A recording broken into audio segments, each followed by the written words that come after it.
He is my partner. I trust him more than anybody else around. The gift that we did to the community is to fight the drugs. My personal effect is my protection. On patrol in their cruisers or tracking a suspect through the streets, law enforcement officers put their lives in the trust of their partners while putting their lives on the line. For the officers of 2 local police departments, they say partners don't come any better than their 4-legged coworkers.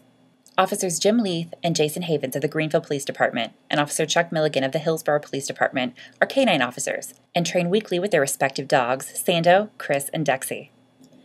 The officers work to challenge the individual dogs with skill elements in drug detection, tracking, and the takedown of a suspect. While these dogs shouldn't be messed with while they're on the job, at the end of the day, they become family pets. They are not They're mean. not mean. They're family dogs. It's whether it's his family or mine, they're not mean dogs. My mother takes care of that dog when we're on vacation. It's good that they go home and live with us, just so we can be familiar with them. We're familiar with all their little quirks. You know, when she finds dope, I know what she does. I can tell in her body emotions that she's smelled something that she knows she's getting ready to get a toy for. Same thing with Sando and Chris. When they indicate on drugs, or when they find somebody hiding in a closet, their body changes. With the dogs being with us all the time, we know we know what that body language changes, and that's kind of a cue to us that they've done a good job.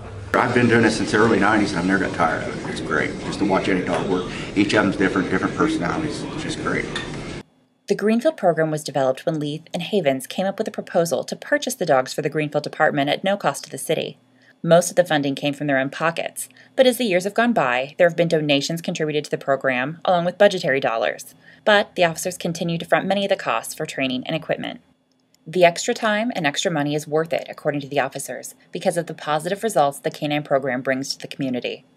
The biggest thing is to get the drugs off the street. That's the heroin, what we're fighting, and they're fighting in Hillsborough too. It's ruining our kids. So if we can have a tool, and plus the protection it gives the officers, if you're working at night, the protection is just, you can't beat the protection. And I did I've been in high-speed chases with my dog talking to him, and I'm glad we don't got mics in the car. Hang on, little buddy, you can hear him in the back.